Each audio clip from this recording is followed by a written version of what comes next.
Welcome, my name is Andreea Rosca from the University of Valencia, and I will be talking about hyperbolic language in the TV series Friends. Here's the outline of my presentation. I will start right away by explaining the motivation and goals for my study.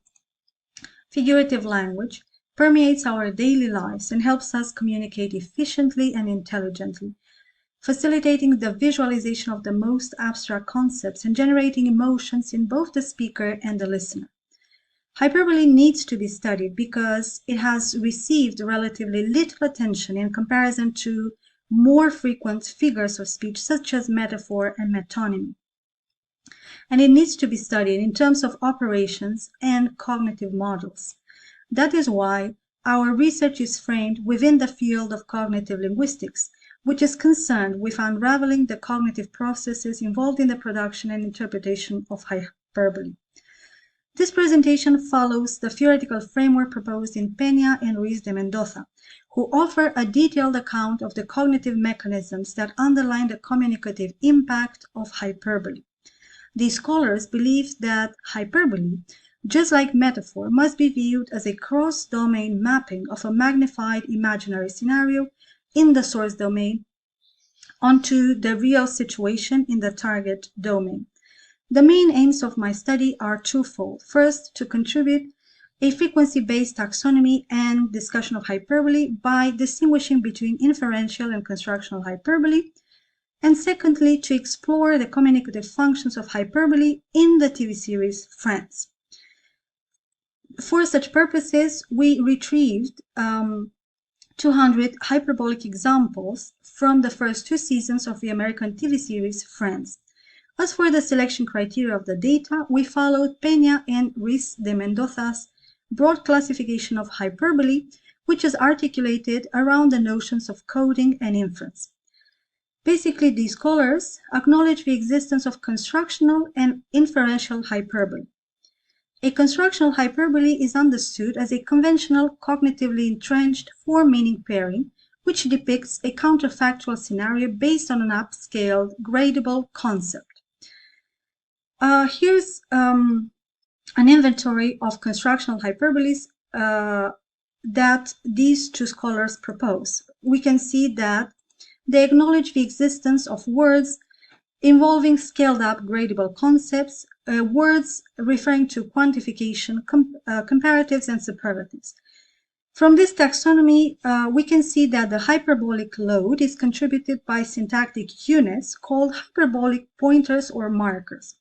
Some of these constructional patterns may contain fixed elements or both fixed and variable elements. Just to illustrate constructional hyperboles, let us take this example from the TV series. Joey, your dad's in love big time.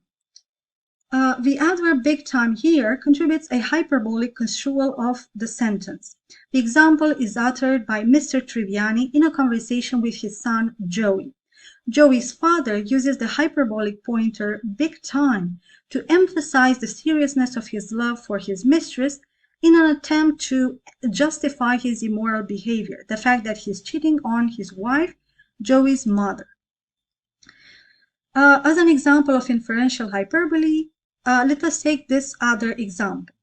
I just feel like someone reached down my throat, grabbed my small intestine, pulled it out of my mouth, and tied it around my neck. This example is uttered by Ross, who tries to convey to his sister Monica how he feels after having divorced his wife. Even though this example does not contain any hyperbolic linguistic indicator, hearers can still sense a hyperbolic impact, which actually stems from the improbable combination of actions described in each clause. Clauses build their meaning on one another in a staccato sequence which seems to clash with reality. As for the methodology employed, we used the software Ancong to do automatic searches of hyperbolic pointers for the constructional hyperboles. Additionally, we read carefully through the transcripts and watched the episodes in search of inferential hyperboles, which can only be encountered manually. As for the second goal of our study, we follow Kano Mora's inventory of communicative functions associated with the production of hyperbole. This author found 9 communicative functions, which she grouped into 2 main categories, propositional and affective. The first category focuses on the factual information, whereas the affective functions are used to express the speaker's attitude with respect to what is being said. Here are some of our findings.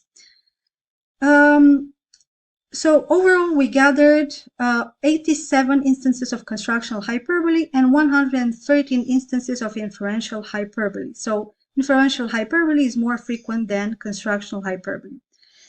For constructional hyperbole, we found 7 communicative functions out of the 9 proposed by Kano Mora. This table here illustrates the productivity of the communicative functions of constructional hyperboles. As can be seen, the most recurrent communicative function of constructional hyperboles is evaluation. Let us illustrate the function of evaluation by focusing on abstract number 1. This fragment shows a conversation between Monica and her male friends Joey and Chandler. They warn Monica that going shopping with Julie, Ross's girlfriend, will upset their common friend Rachel. Chandler evaluates Monica's behavior in terms of the magnified scenario of a marriage betrayal. Rachel would feel betrayed to find out that her best friend is hanging out with the girl who stole Ross from her. The fictitious situation becomes even more implausible through the addition of the metaphorical expression her house of worship. Bloomingdale, a fashionable luxury retail where Rachel loves to shop, is conceptualized here as a religious place.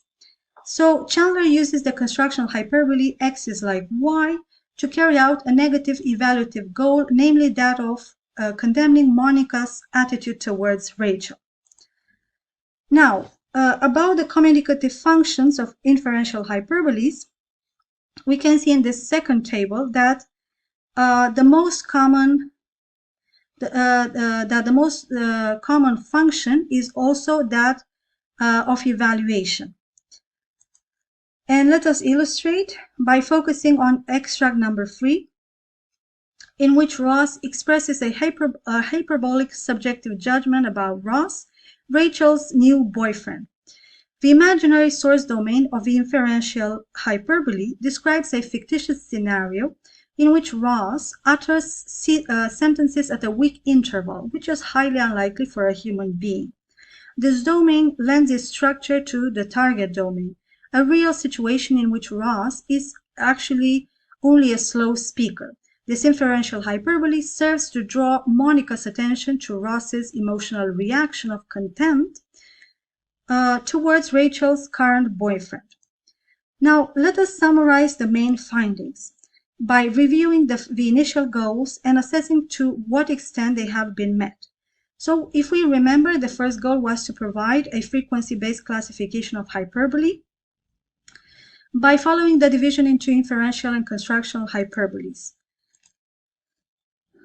Thus, we found 87 tokens of constructional hyperboles and 113 tokens of inferential hyperbole. So, inferential hyperbole is more frequent than constructional hyperbole. And both types of hyperboles were analyzed in terms of magnified imaginary scenarios. The second goal was to consider the communicative functions of hyperboles in the American sitcom Friends. We found that inferential hyperboles exhibit fewer functions than constructional hyperboles.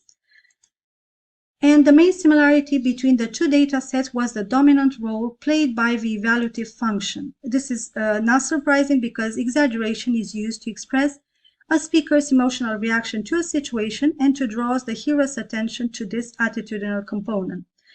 And the second major finding is that the affective functions display a higher frequency of occurrence than the prepositional functions.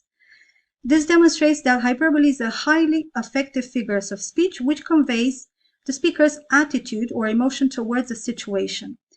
And lastly, I would like to thank you for listening to my presentation. Thank you so much.